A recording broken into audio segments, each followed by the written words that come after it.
Welcome to an overview of andragogy. My name is Lawan Netter, and this is a project for CED 505, Teaching Technology and Learning Theory. During this discussion, I will provide a working definition of andragogy. I will also share with you some characteristics of adult learners. Next, I'll compare traditional learning theory or pedagogy with the adult-centric andragogy model. And finally, I will share some information on self-directed learning. While this is a class project, it could be a useful talk for anyone tasked with educating adult learners. Andragogy was popularized in the U.S. by Malcolm Knowles.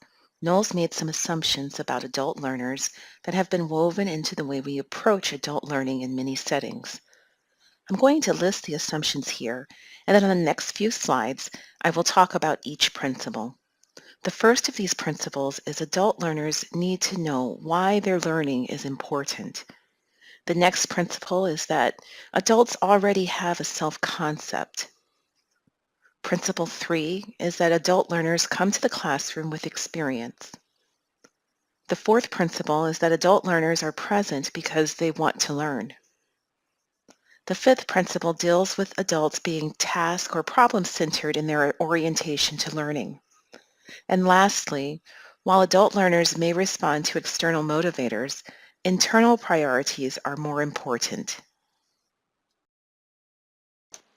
So principle 1, they need to know.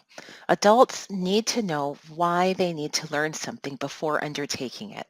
An adult, when learning on their own, spends a large amount of energy and time trying to understand the value of new learning, either the benefit from learning or the consequence of not learning. The adult learner needs either to be told or, even better, to be led to discover why certain knowledge is worth learning. The second principle of andragogy states adults have a self-concept of being responsible for their own decisions, their own lives. Andragogy asserts that adults have a need to be self-directing. The third principle of andragogy is the role of the learner's experience. The learner's experience is a valuable resource in the classroom. The next principle is readiness to learn. Andragogy assumes that adults are living their lives while learning. The contexts of life demands lead adults to prioritize different learnings at different points. So a new manager might seek a class of effective management skills, or a pregnant couple might enroll in a new parents course. At any given point in life, adults are ready to learn those things they need to know and be able to do in order to cope effectively with their real-life situations. Orientation to learning. Andragogy proposes that adult learners are problem-centered in their approach to learning. Knowles emphasized the importance of orientation to learning by contrasting a reading program that was disconnected from life experiences and the powerful impact of the same program after the administrators connected them to the learner's context. The next one is motivation of adult learners. Stickers, gold stars, and instructor praise aren't effective motivators for adult learners. While the rewards, like the ones mentioned, might hold some appeal, stronger motivators for adults engaged in learning are more intrinsic in nature. There are also barriers to motivation. Many adults are actively involved in life and have many responsibilities that they must balance against the demands of learning. These principles laid out by Malcolm Knowles have been woven into many learning strategies employed in adult education and are quite different than the traditional pedagogy methodology used in a K-12 setting. I thought it would be useful to compare the two methodologies. Here is a graphic representation of pedagogy. Notice the one-way dissemination of information.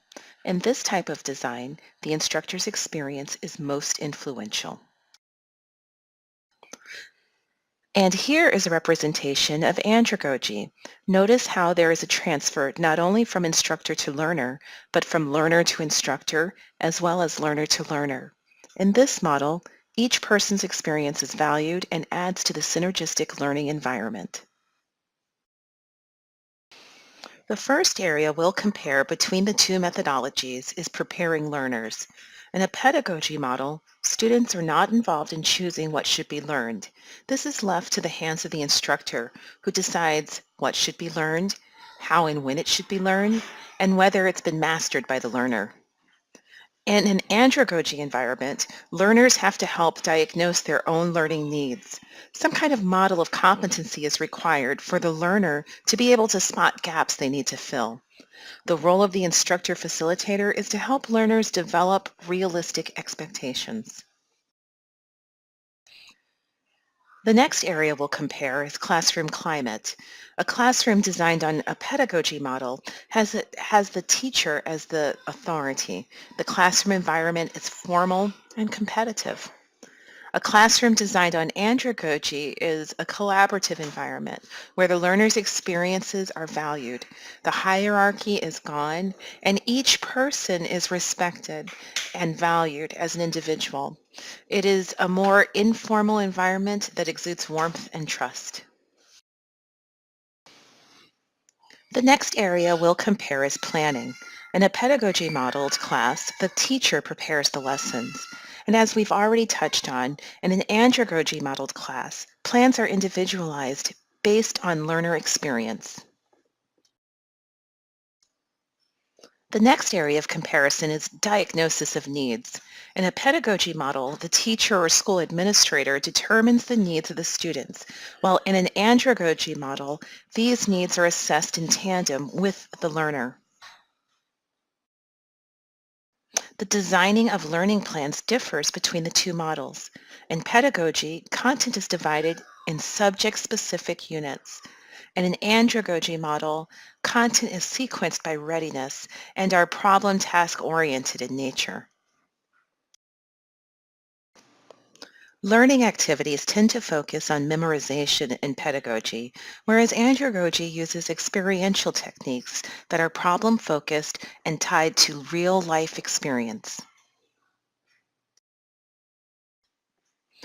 Finally, when comparing evaluation methods between the two models, you'll see that learning is evaluated by the teacher in pedagogy, and in andragogy, it is a more mutual process between learner and instructor. At the time, Knowles's approach and assumptions were revolutionary and led the way to separate specialization of adult learning. His work is also heavily cited in new theories like heutagogy, used to design e-learning environments.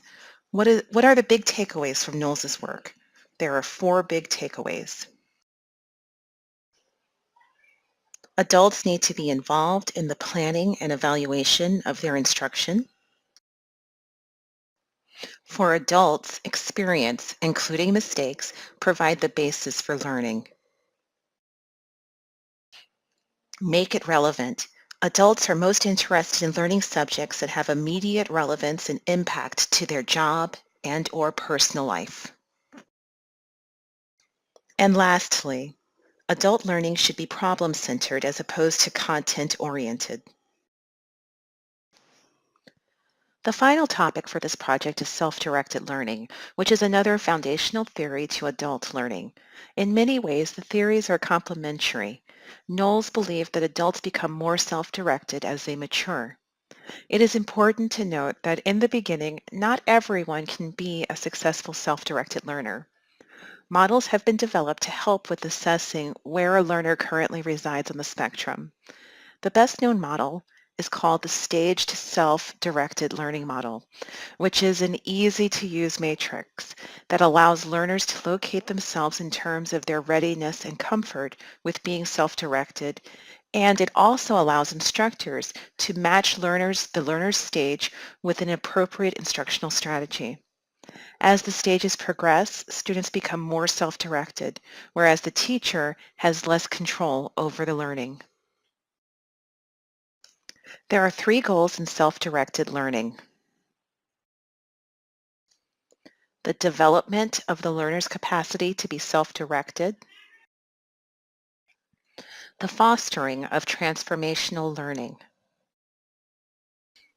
And finally, the promotion of emancipatory learning and social action. This concludes the presentation. You were provided with a working definition of andragogy. You were also familiarized with the characteristics of adult learners. You learned some differences between andragogy and pedagogy. And finally, I shared some information on self-directed learning. Thank you for your time and attention.